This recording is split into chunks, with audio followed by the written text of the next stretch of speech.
Hello everyone, welcome to vocab postmortem. और guys, सबसे पहले नजर मारते हैं उन शब्दों पर जिन्हें आज हम डिस्कस करने वाले। गाइस, आज हम डिस्कस करने वाले हैं उन सारे शब्दों को जो अभी आपके स्क्रीन पर चल रहे हैं। इन शब्दों को हम बहुत अच्छी तरह डिस्कस करने वाले हैं, निमोनी के थ्रू फोटोज कनेक्ट कर करके जितना हो पाएगा उतने तरीके से।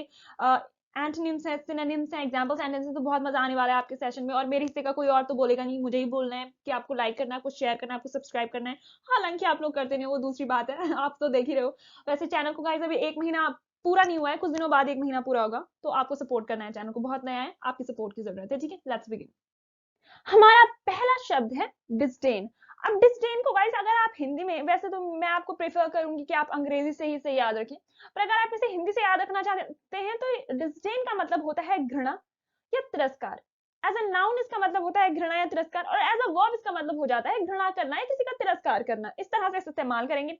अंग्रेजी में कहते हैं लैक ऑफ रिस्पेक्ट, इज्जत देने की कमी, accompanied by a feeling of intense dislike। जब आप किसी को रिस्पेक्ट नहीं दे रहे हैं, और रिस्पेक्ट इसलिए नहीं दे रहे हैं क्योंकि आप उससे ना नफरत करते हैं, इंटेंस डिसलाइक है आपके दिल में उसके लिए, इसलिए आप उसे रिस्पेक्ट नहीं कर रहे हैं, तो उसे डिसडेन कहेंगे। डिसडेन, आपको पता है कि जहां पे डिस लगता है तो वो थोड़ा कॉन्ट्रास्ट को बताता है, नेगेटिव सेंस में जाता है, और डेन आप कर दिए, डिस दिया, डिस दिया, डिसडेन, डिसडेन, क्या दिया? घृणा दी, तिरस्कार दिया। इस तरह से आप यहाँ पर आप इस फोटो से देखिए, किसी का तिरस्कार करिए ना, the lady is disdaining someone, किसी को तिरस्कार दे रही है, किसी की अवहेलना कर रही है ना, इस तरह से उसके मुंह में ऐसा मुंह बनाकर, तो इस तरह से आप इसे कनेक्ट करिए। डिसडेन का मतलब किसी से किसी के लिए तिरस्कार शो करना, किसी के लिए तिरस्कार, किसी के लिए घृणा, इस तरह से इसका मतलब आता है। और काफी थोड़ा गाइस इंटेंस मीनिंग भी है इसका, काफी नेगेटिव वर्ड है ये।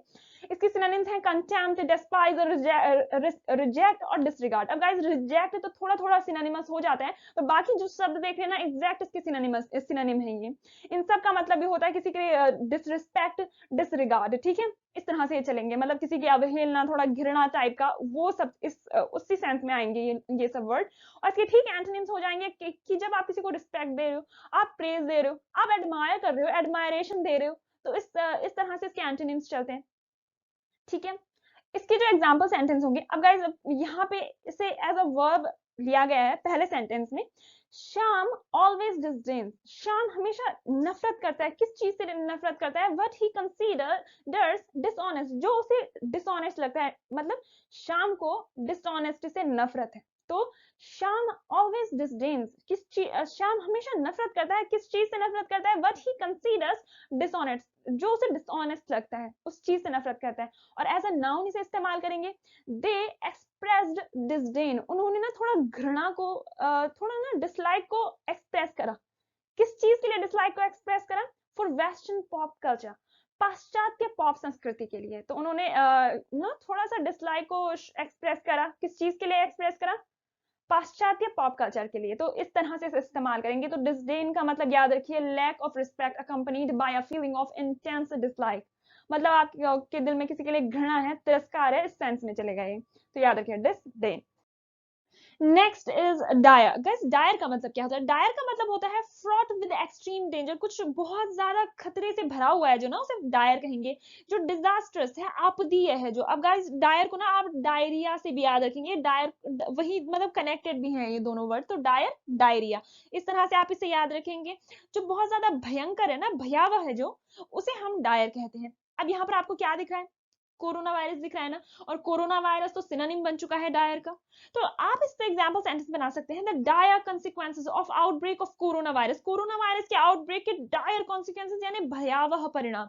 इस तरह से आप इसका सिनोनिम इसके एग्जांपल सेंटेंस बनाएंगे। अब यहाँ पे इसके सिनोनिम्स है ड्रेडफुल, ओफुल, सिवियर, टेरिबल, जिन सब का मतलब होता है कुछ भयंकर, कुछ भयावह। ठीक है, इसके एंटोनिम्स चलेंगे। फॉर्चुनेट, जो मतलब भाग्यशाली, लकी मतलब भी भाग्यशाली, और प्रोपिशियस मतलब होता है अनुकूल, जो अनुकूल है। तो ठीक है, इसके एंटोनिम हो जाएंगे। इस तरह से इसके एंटोनिम्स चलेंगे। और इसका एग्जांपल सेंटेंस है the country is in dire need of food aid, aid का मतलब होता है सहायता, और इसका सेंटेंस का मतलब है द कंट्री, वो देश बहुत ही ज्यादा भयानक जरूरत में है। किस चीज की जरूरत? अन्नदान की जरूरत, मतलब उन्हें अनाज की चाहिए, कि कोई देश उन्हें अनाज दान कर दे, इस चीज की बहुत ज्यादा नीड है उन्हें।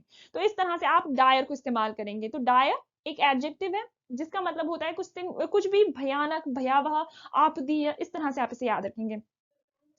Next is dissipate. अब गाइस डिसिपेट का मतलब क्या होता है? यहाँ पर आपको एक आदमी दिख रहा है जो टूट टूट कर फैल रहा है। तो अगर सच गया तो क्या होगा, वो एक मोमेंट पर जाके नष्ट हो जाएगा ना, खत्म हो जाएगा वो पूरी तरह से। तो तितर बितर करना, छितराना या नष्ट करने को कहते हैं डिसिपेट। इस फोटो में जैसे ये दिख रहा है ना आपको, ऐसे छितर रहा है ये इंसान और टूट रहा है, फैल रहा है इस तरह से, इसे डिसिपेट कहते हैं इंग्लिश में, ठीक है। इसके सिनोनिम्स हैं disperse, disperse, dispel and scatter. इन सब का मतलब भी सेम ही होता है। इसके एंटोनिम्स ठीक उल्टे हो जाएंगे, गैदर, होल्ड, कलेक्ट, मतलब इकट्ठा करना, ठीक है। छितराने का ठीक उल्टा हो जाएगा ना, इकट्ठा करना। तो ये इसके एंटोनिम्स चलेंगे इस तरह से। इसका एग्जाम्पल सेंटेंस है, he open the window to dissipate the heat. मतलब उसने खिड़की को खोला, क्यों खोला, ताकि हीट बाहर चली जाए, और डिसिपेट द हीट यानी हीट को खत्म करने के लिए, हीट को छितराने के लिए। तो समझ में आया आपको डिसिपेट किस सेंस में इस्तेमाल होता है। तो डिसिपेट यहाँ पर क्या कह रहा है ये, कि खिड़की को खोलकर ना हीट बाहर चली जाए, हीट खत्म हो जाए, नष्ट हो जाए एक तरह से। तो डिसिपेट को इस सेंस में लिया जाता है, ठीक है। He open the window to dissipate the heat, इस तरह से आप इसे इस्तेमाल करेंगे। इसका नेक्स्ट एग्जांपल सेंटेंस है, द पुलिस मैनेज्ड, क्या मैनेज करा, to dissipate the mob in minutes. Police ने ना, पुलिस कामयाब रही मिनटों में भीड़ को डिसिपेट करने में, यानी मिनटों में भीड़ को तितर बितर करने में, छितराने में। इस तरह से इसे इस्तेमाल करते हैं। तो डिसिपेट किसी चीज को छितराना, तितर बितर करना, फैलाना, नष्ट करना, इस तरह से इसका मतलब होता है, ठीक है। Next is diverge. अब गाइस डाइवर्ज का मतलब क्या होता है, डाइवर्ज का मतलब होता है टू रिवील अ सीक्रेट, किसी के सीक्रेट को ना रिवील करना, उसे डाइवर्ज कहते हैं। किसी भी सीक्रेट को रिवील करना उसे डाइवर्ज कहते हैं। अब ये फोटो में दिख रहा है ना, वो बच्ची इसके कान में कुछ खुसुर फुसुर कर रही है, तो she is diverging some secret, है ना। तो इस तरह से इसे इस्तेमाल करेंगे, इस फोटो से कनेक्ट करिए इसे, खुसुर फुसुर कर रही है उसके कान में, उसे कुछ सीक्रेट बता रही है, डाइवर्ज कर रही है कुछ। तो इस तरह से इस्तेमाल करेंगे, मतलब सीक्रेट को रिवील कर देना, उसे डाइवर्ज कहते हैं। इसकी सिनोनिम्स है disclose, expose, public and uncover. सब सिंपल है, आपको पता होंगे इसके सिनोनिम्स। इस तरह से मतलब ये मतलब होता है डाइवर्ज का। इसके एंटोनिम्स है कंसील, हाइड और कवर। कंसील गाइस आपको पता होगा, कंसीलर, कंसीलर जो कि आपके पिंपल्स को कंसील कर दे, हाइड कर दे, उसे कंसीलर कहते हैं। तो कंसील मतलब होता है छिपाना, हाइड एंड कवर आपको पता होंगे। इसके एग्जाम्पल सेंटेंस है, Ramesh try to gain my favour by diverging the secrets of my friends. मतलब रमेश ने ट्राई करी मेरे फेवर को गेन करने की, डाइवर्ज करके, मतलब सीक्रेट्स को बताकर मेरे दोस्तों के। इस तरह से इसे इस्तेमाल करेंगे। या फिर इसका नेक्स्ट एग्जांपल है, someone diverged their plans to their competitors. मतलब किसी ने उनके प्लान्स को डाइवर्ज कर दिया, मतलब रिवील कर दिया, बता दिया उनके कॉम्पिटिटर्स को। तो डाइवर्ज का मतलब रिवील करना, सामने ले आना, पब्लिश कर देना किसी चीज को। इस तरह से आप इस्तेमाल करेंगे, ठीक है। Next is डिबोच। डिबोच का मतलब होता है टू करप्ट मॉरली, किसी को नैतिक रूप से भ्रष्ट करना, उसे डिबोच कहते हैं, ठीक है। इसके सिनोनिम्स हो जाएंगे डिप्रेव, डिवेस, विशिएट और ब्रूटलाइज। सबका मतलब होता है भ्रष्ट करना, ठीक है। इसके एंटोनिम्स हो जाएंगे ठीक इसके उल्टे, प्यूरिफाई, इंप्रूव और अपग्रेड। किसी चीज को सुधारना, उसे और भी ठीक करना, उसे और भी प्योर करना, ठीक इसके एंटोनिम्स हो जाएंगे। और इसका एग्जांपल सेंटेंस है, some of the TV channels have debauched the morals and manners of the youth of our country. मतलब कुछ टीवी चैनल्स ने डिबोच कर दिया है, मॉरली भ्रष्ट कर दिया है, नैतिक रूप से भ्रष्ट कर दिया है मैनर्स को और मॉरल्स को हमारे देश की यूथ की। तो इस तरह से डिबोच को इस्तेमाल करते हैं, ठीक है। इसका नेक्स्ट एग्जांपल सेंटेंस है, bad companion has debauched the young girl. Bad companion यानी बुरी संगत ने उस यंग लड़की की को मॉरली भ्रष्ट कर दिया था, नैतिक रूप से भ्रष्ट कर दिया था। जैसे आपको यहाँ पे एक लड़की दिख रही होगी ना, ये स्मोक कर रही है, ड्रिंक कर रही है, तो इस तरह से आप इसे कनेक्ट कर सकते हैं, डिबोच, डिबोच, ठीक है। डिबोच में किसी को मॉरली भ्रष्ट करना, ये एक वर्ब है। Next is dovetail. अब गाइस डोवटेल का मतलब क्या होता है, डोवटेल का मतलब होता है फिट टुगेदर, किन्हीं चीजों को आपस में फिट करना, यानी एक दूसरे के अनुरूप करना, अनुकूल करना, उनमें सामंजस्य बिठाना, तालमेल बिठाने को डोवटेल कहते हैं। जैसे हम पजल में कर रहे होते हैं ना, पीसों का हम सामंजस्य बिठा रहे होते हैं, तो मतलब हम डोवटेल कर रहे होते हैं उन पीसेस को, ठीक है।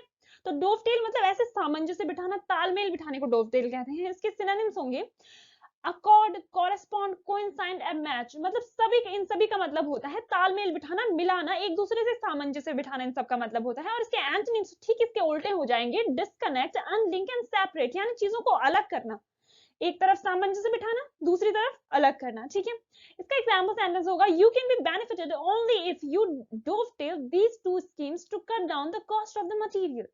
मतलब तुम्हें तभी फायदा हो सकता है जब तुम इन दो स्कीमों में क्या कर दो, सामंजस्य बिठा दो, इन दो स्कीमों में तालमेल बिठा दो, to cut down the cost of the materials, यानी मटेरियल्स के कॉस्ट को कम करने के लिए इन दो स्कीम्स में सामंजस्य बिठाओ, तभी तुम्हें फायदा होगा।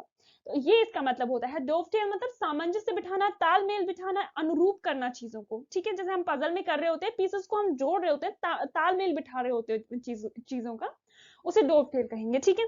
डोवटेल सामंजस्य।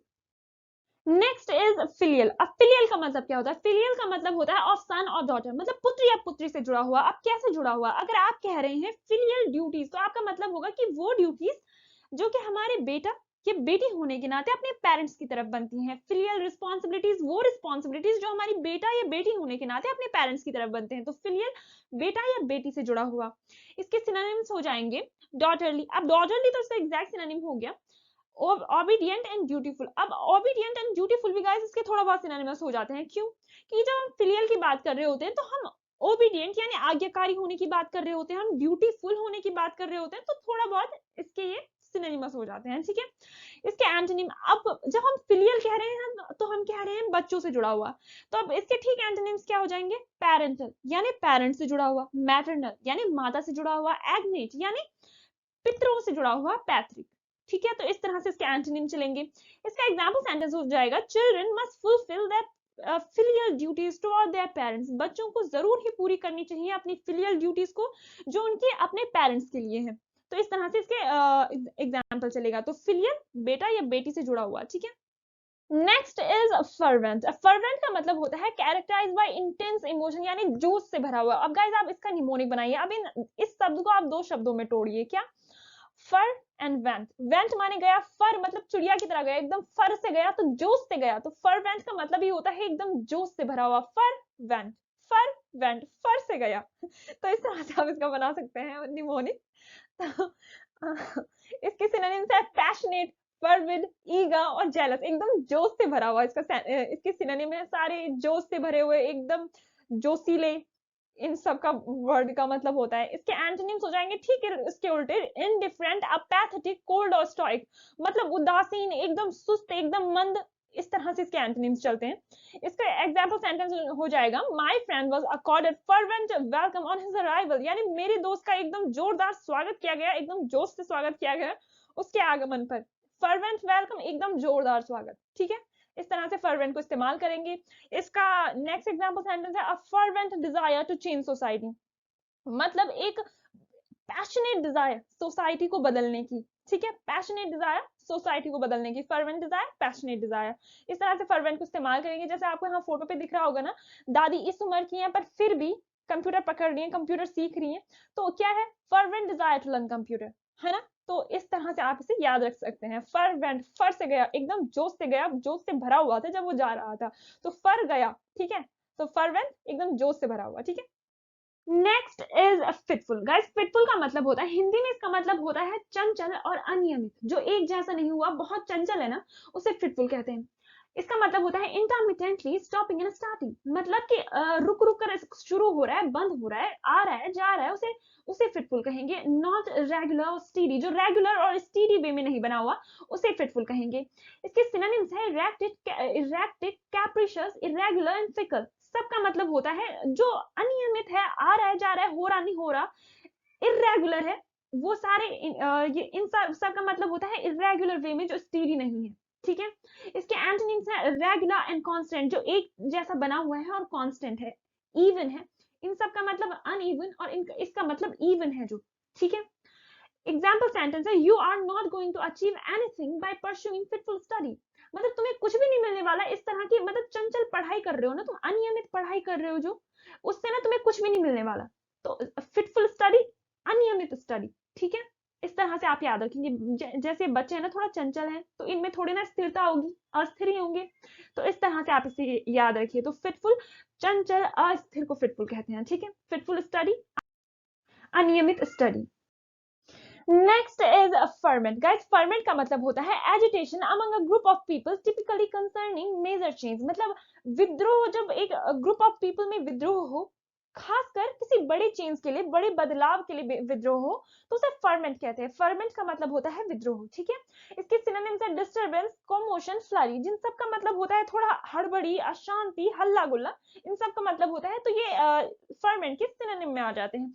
और इसके एंटोनिम्स है काम, कूल, ईज एंड क्वाइट, मतलब जब बहुत शांत हो, प्लीजेंट है हर चीज, तो वो ठीक इसके एंटोनिम हो जाएंगे। इसका एग्जाम्पल सेंटेंस है during quit India movement, Bharat छोड़ो आंदोलन के दौरान the whole nation was in ferment, मतलब पूरा पूरा देश फर्मेंट में था, विद्रोह में था। तो फर्मेंट मतलब होता है विद्रोह, आपको याद रखना है, ferment ferment ferment ferment ferment, विद्रोह विद्रोह विद्रोह विद्रोह विद्रोह, ठीक है।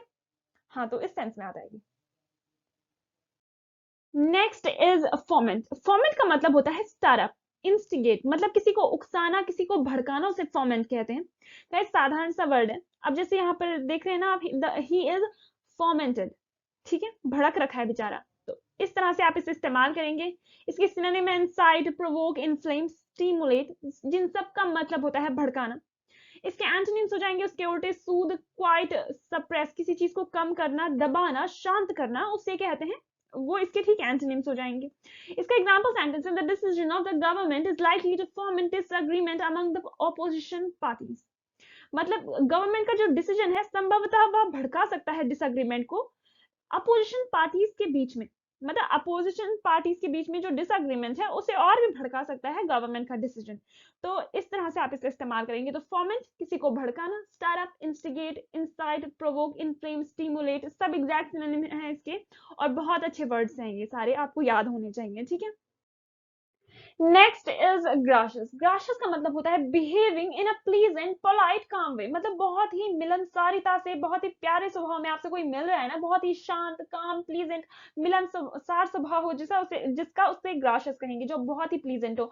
जैसे आपको यहाँ पर ये बेबी दिख रहा है ना, बहुत अच्छी स्माइल है इसकी ना, तो आप कह सकते हैं Gracias smile of the baby, बहुत ही ज्यादा प्लीजेंट स्माइल है ना उनकी, तो प्लीजेंट स्माइल, ग्राशियस स्माइल, इस तरह से आप ग्राशियस वर्ड को इस्तेमाल करेंगे। इसके सिनोनिम्स है फ्रेंडली, जेनियल, एमिएबल, अफेबल, इन सब का मतलब ये होता है बहुत ज्यादा मिलनसार, घुलने मिलने वाला इंसान, बहुत ज्यादा प्लीजेंट स्वभाव हो जिसका, उसके लिए ये सारे शब्द इस्तेमाल करे जाते हैं। बहुत ही ज्यादा मिलनसार इनका मतलब होता है। इसके एंटोनिम्स है अनकाइंड, सरकास्टिक, वल्गर, जो बहुत ज्यादा अनकाइंड हो और सरकास्टिक हो, एकदम कड़ी जबान वाला, तो वो ठीक इसके एंटोनिम्स हो जाएंगे। इसका एग्जांपल है अ ग्राशियस स्माइल, मैं बता चुकी हूँ, बहुत ज्यादा pleasant smile. She was gracious enough to thank me, बहुत ज्यादा पोलाइट थी वो मुझे थैंक करने के लिए। तो इस तरह से इसे आप इस्तेमाल करेंगे। इसका नेक्स्ट एग्जांपल सेंटेंस है he bears insult with gracious good humour, मतलब वो इंसल्ट को भी ना ग्राशियस गुड ह्यूमर के साथ एक्सेप्ट कर लेता है, मतलब बहुत ही प्लीजेंट हंसी मजाक में ले लेता है वो इंसल्ट को भी। तो ग्राशियस गुड ह्यूमर, इस तरह से आप इस्तेमाल करेंगे। इसका पार्ट ऑफ स्पीच है एडजेक्टिव, वो तो आपको देख के समझ आ रहा होगा। तो अ ग्राशियस स्माइल, बहुत ही ज्यादा प्लीजेंट स्माइल, तो आप इस तरह से इसे कनेक्ट करके रखिए। Next is grouse. Guys, grouse का क्या मतलब होता है? ग्राउज का मतलब होता है अ ग्रम्बल और कंप्लेंट, मतलब कोई असंतोष है आप और उसकी वजह से आपकी कोई कंप्लेन है। तो कंप्लेन है ना आपकी कोई, कंप्लेंट है ना आपकी कोई, तो क्या है, शिकायत है, आप असंतोष है, आपकी शिकायत है। एक तो ग्राउज का मतलब ये होता है, और दूसरा ग्राउज होता है ये बर्ड जो आपको नजर आ रहा है ना यहाँ पे, ये भी ग्राउज होता है, इसका नाम है ग्राउज, ठीक है। तो ग्राउज का मतलब असंतोष और कंप्लेन, ठीक है, दो हो गए। और इसके सिनोनिम्स है प्रोटेस्ट, बीफ। अब गाइस आपको बीफ को देखकर तो बहुत ऑड लग रहा होगा, मैं बता दूं बीफ का एक मतलब तो होता है गौ मांस वगैरह, वो मांस वगैरह, मोटा मांस, पर बीफ का एक दूसरा मतलब होता है आपकी कंप्लेंट, आपका ग्रीवियंस, आपकी शिकायत भी बीफ होती है, ठीक है। तो बहुत इंपॉर्टेंट होते हैं गाइस ऐसे वर्ड जो इतना मतलब ऐसे मतलब रखते हैं, दो दो बिल्कुल अलग मतलब, तो वो याद करने जरूरी होते हैं। जैसे बीफ का मतलब कई लोगों को नहीं होगा पता, पर इसका मतलब सच में ग्रीवियंस एंड कंप्लेंट होता है, ठीक है। इसके एंटोनिम्स है एंटोनिम्स है एंजॉय, कुडोस, ओनर और क्लेम, मतलब एंजॉय करना, आप किसी की प्रशंसा कर रहे हैं, किसी को ओनर दे रहे हैं, आप किसी को सम्मान दे रहे हैं, तो वो उसके ठीक एंटोनिम हो जाते हैं। एक तो आपको शिकायत है और दूसरा आप मस्त हैं, ठीक है, सब कुछ ठीक है, तो इसका एंटोनिम हो जाता है। इसके एग्जाम्पल सेंटेंस है I have no grouse against anyone for the misfortune of mine. मुझे किसी से कोई शिकायत नहीं है अपने मिसफॉर्चून के लिए, अपनी बदकिस्मती के लिए मुझे किसी से कोई ग्राउज नहीं है, कोई कंप्लेंट नहीं है।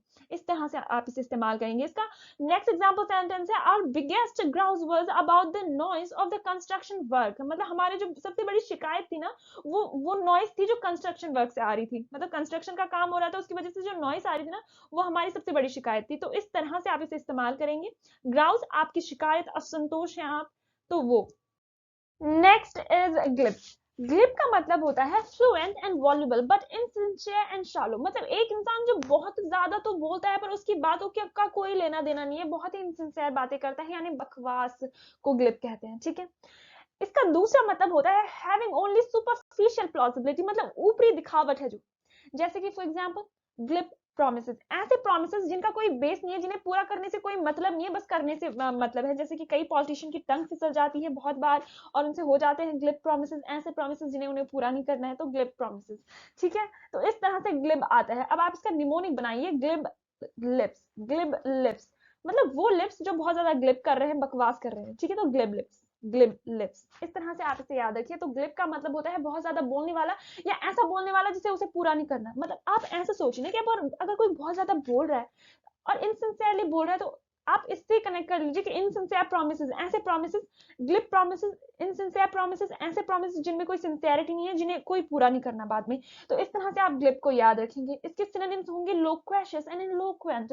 अब गाइस देखो, ग्लिप का एग्जैक्ट सिनोनिम होता है लोक्वेशियस। लोक्वेशियस का मतलब भी होता है बहुत ज्यादा बोलने वाला।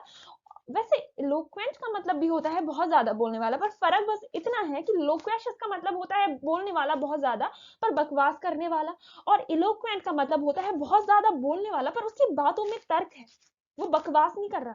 तो ये फर्क है, पर है इन सब का मतलब बहुत ज्यादा बोलने वाला। ठीक है। तो आपको पता चल गया ना ग्लिब लोक्वेशियस इलोक्वेंट से किस तरह से अलग है। ग्लिब एंड लोक्वेशियस वो हैं जो बहुत ज्यादा बोलते हैं पर बातों में कोई तर्क नहीं है, और इलोक्वेंट वो है जो बहुत ज्यादा बोलता है पर बातों में तर्क है। तो ये इसके वो हो जाएंगे, सिनोनिम्स हो जाएंगे। इसके एंटोनिम्स हैं हेजिटेंट, टैसिटर्न, स्पीचलेस एंड मम। इन सब का मतलब होता है कम बोलने वाला, शांत रहने वाला या चुप रहने वाला इंसान। ठीक है। टैसिटर्न का बहुत अच्छा वर्ड है गाइस, इसका मतलब होता है बहुत कम बोलने वाला इंसान। ठीक है। टैसिटर्न बहुत अच्छा वर्ड है, इसे याद रखिए। इसका एग्जांपल सेंटेंस है those who have command of language are glib talkers. मतलब वो जिन्हें भाषा पर कमांड है वो बहुत ग्लिप टॉकर्स होते हैं, बहुत ज्यादा बोलते हैं। वैसे गाइस ग्लिप टॉकर का मतलब होता है और कई सेंस में इसका मतलब लिया जाता है। ग्लिप टॉकर वो भी है जो चापलूसी करता है। ठीक है। वो भी निगेटिव जाता है। और ग्लिप टॉकर्स वो भी है जो मतलब बातों बातों में ना, मीठी मीठी बातों में लोगों को फंसाना जानता है, तो वो भी है। तो ग्लिप टॉकर्स तो इस यहाँ पर ये इस सेंस में है कि मतलब बातों में लोगों को उलझाना जानता है, तो वो उस सेंस में है इस सेंटेंस में। तो इसका नेक्स्ट एग्जांपल है he fills all his speeches with glib promises that he never follows। मतलब वो अपनी सारी स्पीचेस को, अपने सारे भाषणों को ना ग्लिब प्रोमिसेस से भर देता है, झूठे वादों से भर देता है जो उसे कभी पूरे नहीं करने, जिन्हें वो पूरा नहीं करता। इस तरह से इसे याद रखेंगे। तो ग्लिब का मतलब ग्लिब लिप्स, ऐसे लिप्स जो बकवास करे जा रहे हैं, तो ग्लिब लिप्स से याद रखिए। ग्लिब का मतलब बहुत ज्यादा बोलने वाला, बातों की बेफालतू की बातें करने वाला। ठीक है। Next is a gimmick. Gimmick का मतलब क्या होता है? गिमिक का मतलब होता है अ ट्रिक और device used to achieve some end, especially sales और पब्लिसिटी।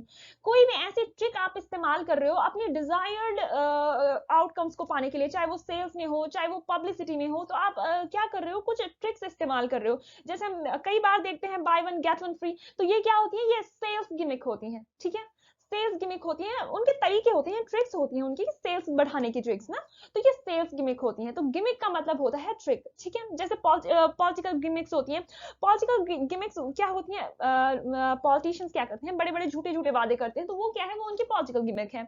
तो आप गिमिक को कैसे इस्तेमाल याद रखेंगे? गिमिक का क्या निमोनिक बनाया जाए? तो गिमिक का निमोनिक बना सकते हैं हम लोग गिव मी एक, गिव मी एक, गिव मी एक, गिव मी एक गिमिक, गिव मी एक चांस, गिव मी एक चांस मैं ये कर दूंगा, गिव मी एक चांस मैं वो कर दूंगा, पॉलिटिशियंस कहते हैं ना। तो गिव मी एक chance, gimmick, gimmick, gimmick, give me एक चांस। तो इस तरह से आप इसका निमोनिक बनाएंगे, इसे याद रखेंगे। और गिमिक का क्या मतलब होता है? कोई भी ट्रिक, आपकी कोई भी कूटनीति, आपकी कोई भी आपका पैंतरा, कि क्या करूं कि ऐसा हो जाए, तो वो पैंतरा ही आपका गिमिक है।